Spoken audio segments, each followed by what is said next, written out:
जय भीम। नमस्ते। स्वागत है आपका जय भीम ऑडियो लाइब्रेरी में, जहां हम बाबा साहेब डॉ बी आर आंबेडकर के क्रांतिकारी विचारों और लेखन को ऑडियो बुक के माध्यम से आपके सामने लाते हैं।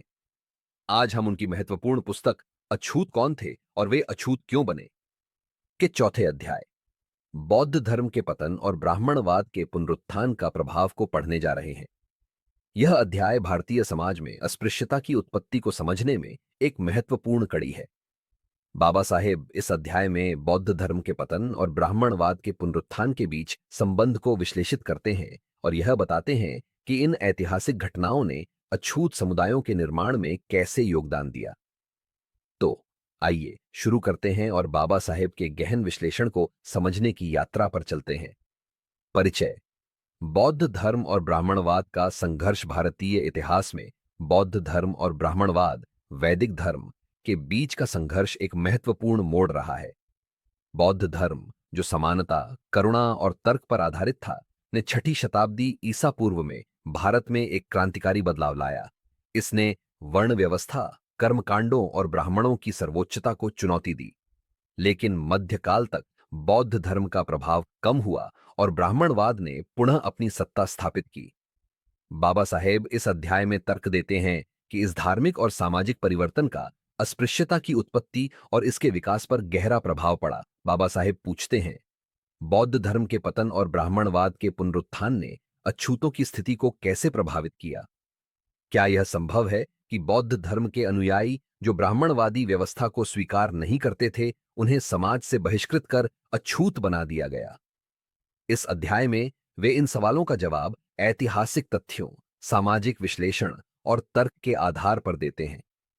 आइए इस अध्याय की प्रमुख बातों को विस्तार से समझते हैं। बौद्ध धर्म का उदय और इसका प्रभाव। बौद्ध धर्म का उदय भारत में एक सामाजिक और धार्मिक क्रांति के रूप में हुआ। भगवान बुद्ध ने वर्ण व्यवस्था को नकारा और सभी मनुष्यों को समान माना। उनके उपदेशों ने जातिगत भेदभाव, कर्मकांडों और ब्राह्मणों की सर्वोच्चता को चुनौती दी। बौद्ध धर्म ने समाज के उन वर्गों को आकर्षित किया जो वर्ण व्यवस्था के दमन से त्रस्त थे, जैसे शूद्र और अन्य हाशिए के समुदाय। बौद्ध मठों, संघों ने इन समुदायों को एक नया सामाजिक ढांचा प्रदान किया, जहां शिक्षा, समानता और आत्मसुधार पर जोर था। बाबा साहेब बताते हैं कि बौद्ध धर्म के इस समतावादी दृष्टिकोण ने भारत में सामाजिक संरचना को गहराई से प्रभावित किया। कई जनजातियां और समूह जो वैदिक धर्म की जटिल कर्मकांड प्रणाली का हिस्सा नहीं बनना चाहते थे, बौद्ध धर्म की ओर आकर्षित हुए। बौद्ध धर्म ने न केवल धार्मिक सुधार लाया, बल्कि यह सामाजिक और आर्थिक समानता की दिशा में भी एक कदम था। लेकिन यह समतावादी लहर लंबे समय तक कायम नहीं रह सकी। बौद्ध धर्म के प्रभाव को कम करने के लिए ब्राह्मणवादी शक्तियों ने कई रणनीतियां अपनाई। बाबा साहेब का तर्क है कि बौद्ध धर्म के पतन और ब्राह्मणवाद के पुनरुत्थान ने उन समुदायों को सबसे अधिक प्रभावित किया जो बौद्ध धर्म के अनुयायी थे। ये समुदाय बाद में अछूतों की श्रेणी में धकेल दिए गए। बौद्ध धर्म का पतन, कारण और प्रक्रिया। बाबा साहेब इस अध्याय में बौद्ध धर्म के पतन के कारणों की गहन पड़ताल करते हैं। वे बताते हैं कि बौद्ध धर्म का पतन एक जटिल प्रक्रिया थी, जिसमें कई कारक शामिल थे। ब्राह्मणवादी प्रतिक्रिया। बौद्ध धर्म के उदय ने ब्राह्मणों की धार्मिक और सामाजिक सत्ता को खतरे में डाल दिया। इसके जवाब में ब्राह्मणवादी विद्वानों और शासकों ने वैदिक धर्म को पुनर्जन्म देने की कोशिश की। उन्होंने पुराणों और अन्य ग्रंथों के माध्यम से ब्राह्मणवादी विचारधारा को मजबूत किया। राजकीय संरक्षण का अभाव। बौद्ध धर्म को प्रारंभ में मौर्य सम्राट अशोक जैसे शासकों का संरक्षण प्राप्त था, लेकिन मौर्य साम्राज्य के पतन के बाद बौद्ध धर्म को राजकीय समर्थन कम हो गया। इसके विपरीत गुप्त वंश जैसे शासकों ने ब्राह्मणवाद को बढ़ावा दिया। बौद्ध मठों का कमजोर पड़ना।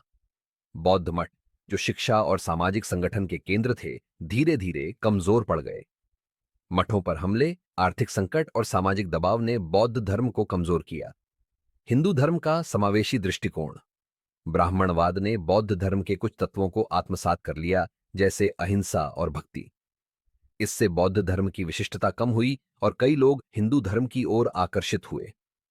बाबा साहेब का कहना है कि बौद्ध धर्म का पतन केवल धार्मिक परिवर्तन नहीं था, बल्कि यह एक सामाजिक और सांस्कृतिक परिवर्तन था। इस प्रक्रिया ने उन समुदायों को सबसे अधिक प्रभावित किया जो बौद्ध धर्म पर निर्भर थे। ब्राह्मणवाद का पुनरुत्थान और सामाजिक प्रभाव। ब्राह्मणवाद के पुनरुत्थान ने भारतीय समाज की संरचना को गहराई से बदल दिया। बाबा साहेब बताते हैं कि इस पुनरुत्थान ने वर्ण व्यवस्था को और सख्त किया। मनुस्मृति जैसे ग्रंथों ने शूद्रों और अन्य निम्न समूहों के लिए कठोर नियम बनाए। इन ग्रंथों ने शुद्धता और अशुद्धता की अवधारणा को और मजबूत किया, जिसने अस्पृश्यता की नींव रखी। ब्राह्मणवाद के पुनरुत्थान के दौरान उन समुदायों को विशेष रूप से निशाना बनाया गया जो वैदिक प्रथाओं को स्वीकार नहीं करते थे। बौद्ध धर्म के अनुयायी जो वर्ण व्यवस्था और कर्मकांडों को नकारते थे, ब्राह्मणवादी समाज के लिए एक चुनौती थे। बाबा साहेब का तर्क है कि इन समुदायों को सामाजिक रूप से बहिष्कृत करने का एक तरीका था उन्हें अशुद्ध घोषित करना। इस प्रक्रिया में कई बौद्ध समुदायों को गांवों के बाहर रहने के लिए मजबूर किया गया। उन्हें समाज के निम्नतम कार्यों जैसे मृत पशुओं को हटाने, चमड़े का काम या सफाई से जोड़ा गया। ये कार्य अशुद्ध माने गए और इन कार्यों को करने वाले समुदायों को स्थायी रूप से अछूत घोषित कर दिया गया। बौद्ध समुदायों का अछूत बनना। बाबा साहेब इस अध्याय में एक महत्वपूर्ण सिद्धांत प्रस्तुत करते हैं। अछूतों की उत्पत्ति का संबंध बौद्ध समुदायों के बहिष्करण से है। वे कहते हैं कि बौद्ध धर्म के पतन के बाद जो समुदाय बौद्ध मठों से जुड़े थे, उन्हें समाज में कोई स्थान नहीं मिला। ये समुदाय निम्नलिखित कारणों से अछूत बन गए। वैदिक प्रथाओं का विरोध। बौद्ध समुदायों ने वैदिक यज्ञों, पशु बलि और कर्मकांडों का विरोध किया। इससे वे ब्राह्मणवादी समाज के लिए अशुद्ध बन गए। आर्थिक निर्भरता। बौद्ध मठों के कमजोर पड़ने के बाद इन समुदायों को गांवों की सेवा करने के लिए मजबूर किया गया, लेकिन उन्हें सामाजिक सम्मान या आर्थिक स्वतंत्रता नहीं दी गई। सामाजिक बहिष्कार। ब्राह्मणवादी समाज ने इन समुदायों को गांवों के बाहर रहने के लिए बाध्य किया और उनके साथ सामाजिक संपर्क को निषिद्ध कर दिया। बाबा साहेब का कहना है कि यह प्रक्रिया धीरे धीरे हुई। बौद्ध समुदाय जो कभी समाज का हिस्सा थे, धीरे धीरे हाशिए पर धकेल दिए गए। उनकी सामाजिक स्थिति को कम करने के लिए धार्मिक ग्रंथों और सामाजिक रीति रिवाजों का सहारा लिया गया। टूटी हुई जनजातियों का सिद्धांत और बौद्ध धर्म। बाबा साहेब इस अध्याय में अपनी टूटी हुई जनजातियों, ब्रोकन मैन की अवधारणा को और गहराई से जोड़ते हैं। वे कहते हैं कि बौद्ध धर्म के पतन के बाद कई पराजित जनजातियां और बौद्ध समुदाय गांवों के बाहर बस्तियों में रहने लगे। ये समुदाय गांवों के लिए आवश्यक लेकिन निम्न माने जाने वाले कार्य करते थे। ब्राह्मणवादी समाज ने इन कार्यों को अशुद्ध घोषित किया और इन समुदायों को अछूत बना दिया। यह सिद्धांत बौद्ध धर्म के पतन और अस्पृश्यता की उत्पत्ति के बीच एक महत्वपूर्ण संबंध स्थापित करता है। बाबा साहेब का कहना है कि बौद्ध धर्म के समतावादी सिद्धांतों ने इन समुदायों को एक समय के लिए सामाजिक सम्मान दिया था, लेकिन ब्राह्मणवाद के पुनरुत्थान ने इस सम्मान को छीन लिया और उन्हें समाज के निचले पायदान पर धकेल दिया।